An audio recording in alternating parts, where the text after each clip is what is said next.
Thomas Edison State University has been the go-to college hacking destination for years. It's basically been the gold standard for the institution, and while they didn't invent college hacking, they seem to have perfected it with transfer policies that let students graduate so quickly, so cheaply. It was mind-blowing. Thomas Edison is actually where I hacked my degree, and at the time, they were a phenomenal option. But in the past 10 years, some of their policies have gotten stricter. They don't play nice with Sophia, they require more unhackable credits in their general education area, and they now require that at least 30 credits be done through their school, whereas they used to have no such requirement. Plus, tons of other online colleges are eager to attract students like you, and so they've provided some fierce competition. So how does TSU stand up to the competition? I'm going to grade them in 4 categories: cost, transfer friendliness, degree options, and student quality and outcomes. We're going to average that out into a GPA. The goal for a solid hackable college is a 3.0,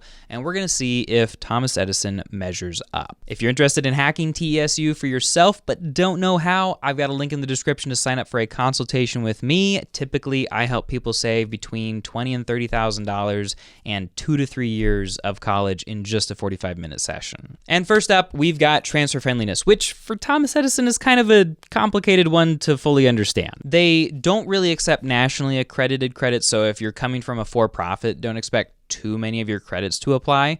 But in general, they do seem to accept most regionally accredited credits. And they are very CLEP friendly. They accept CLEP, DSST, Study.com, Sophia, Straighterline, and tons of others.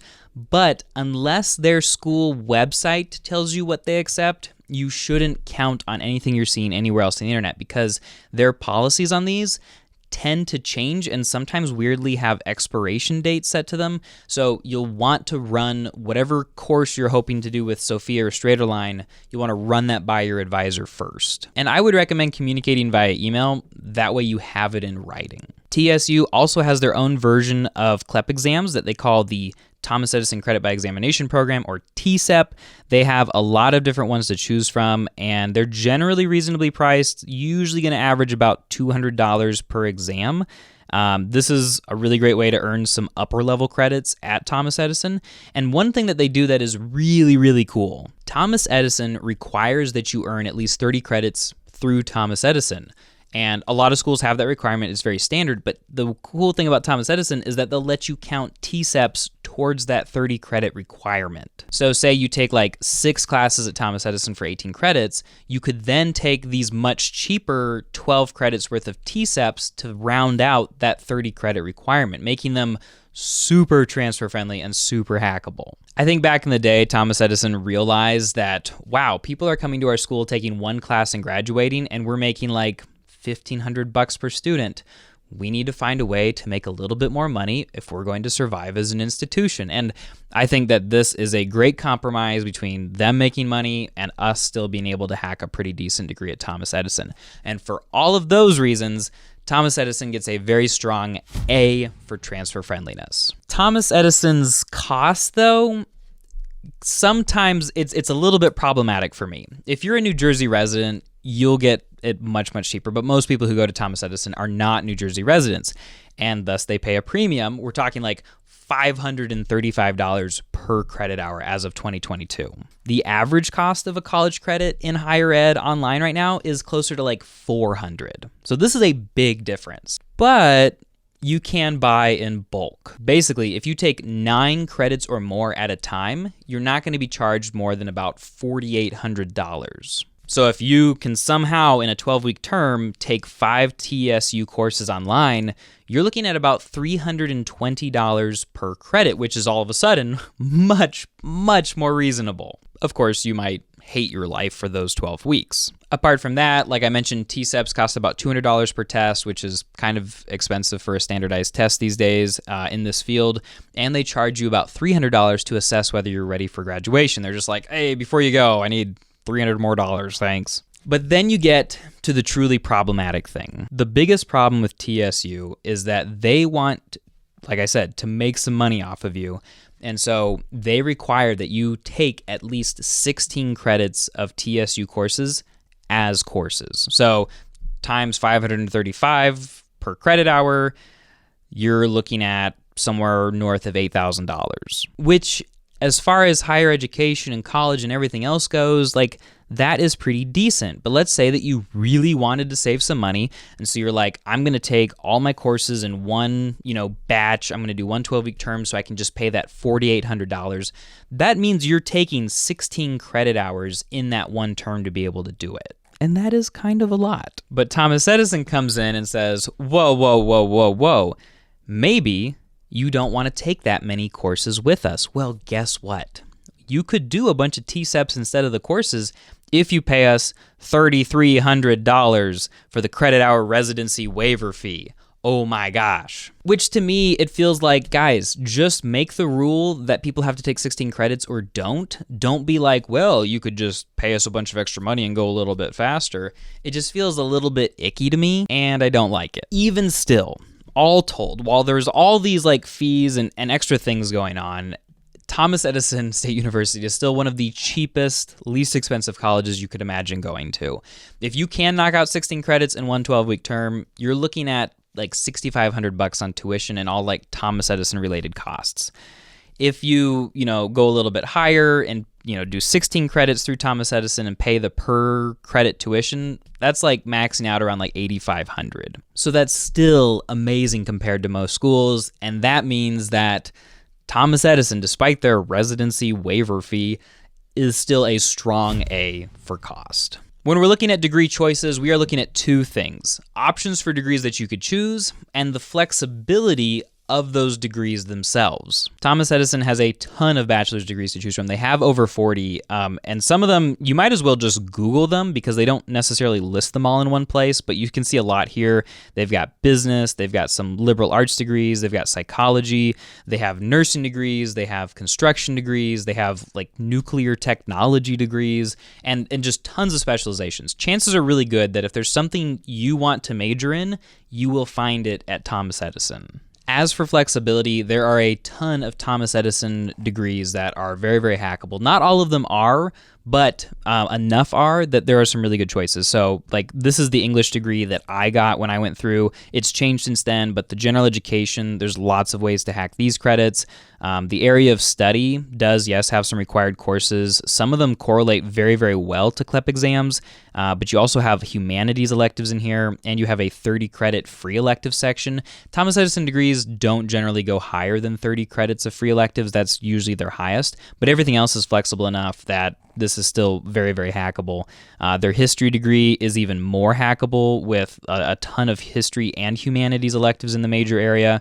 They have a business degree that is very hackable with, the similar general education to everything else we've seen, and then a lot of courses that are going to correlate to study.com, to Straighterline, to their own TSEPs.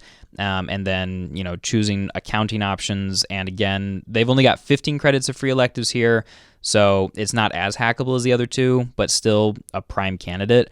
And then if you're looking to go really, really hackable, they've got a BA in liberal studies, what I call a Chipotle degree, because you can put a lot of whatever you want in there, like 42 credits of liberal studies courses, and then still that 30 credits of free electives down here. So they definitely have hackable degrees.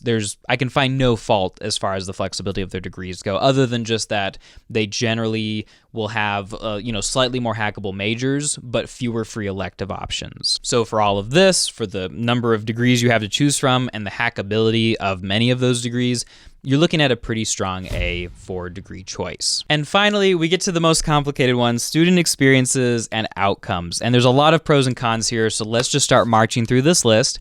Number one, TSU has a 100% acceptance rate, so you're not going to be rejected, though you do need to be at least 21 to get in without having to go through their waiver process, which I did at 18 when I applied. They are regionally accredited, so this degree is just as good as any other degree out there. They have a 20-to-1 faculty ratio, which is honestly really solid. A lot of the for-profit diploma mills, you're looking at like 30-to-1 or 50-to-1, and this is very comparable to a residential program. Something that I'm really impressed by is that 46% of their students graduate. And when you consider that most online colleges graduation rates hover somewhere in the 30%, that makes this honestly kind of impressive. And TSU, in surveys that they do of their students after their students graduate, show that their students tend to make $7,000 more per year than the median college graduate after a similar amount of time, from all the other schools. So I don't know how much stock to put in that number, but at least it's not lower, right?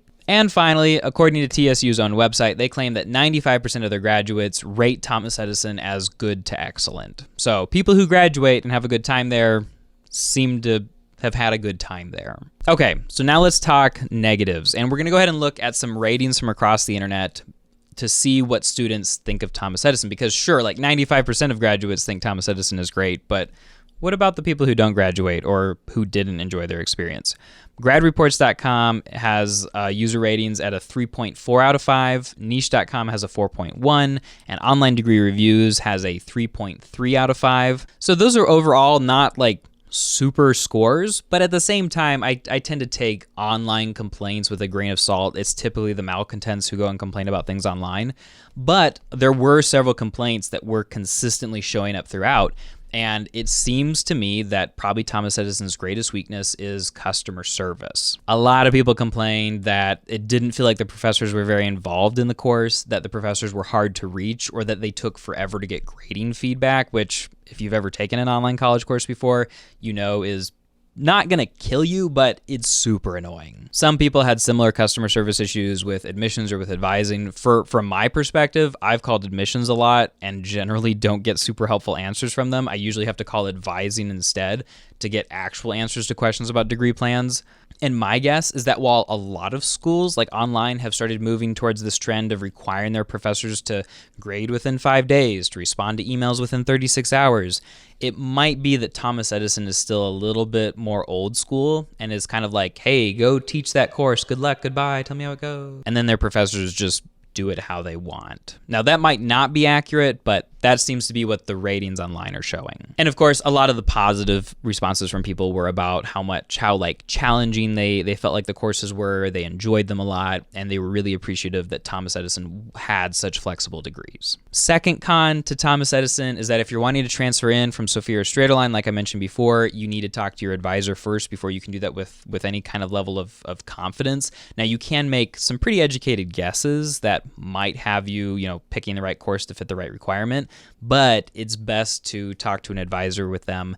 And you can't really get advice from an advisor until you're enrolled as a student, which is kind of inconvenient. And finally, Thomas Edison courses are 12 weeks long, which is nice if you're trying to pack a bunch of courses in at once and knock them out and try to get that discounted tuition rate. But 12 weeks is kind of long for a college course to be going on online.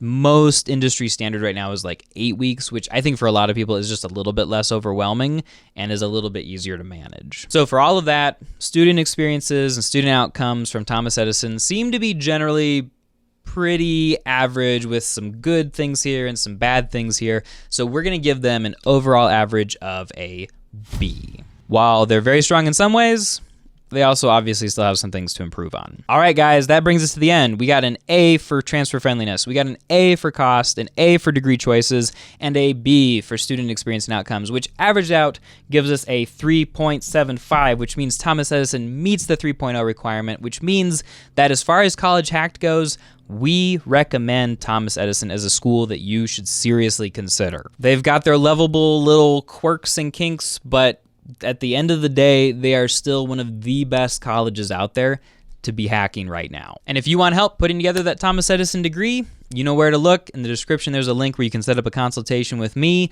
I will help you graduate quickly and inexpensively so that you can build a career you love with Thomas Edison or any other school that you're interested in. Thanks for watching, everybody, and I'll talk to you next time. Happy hacking.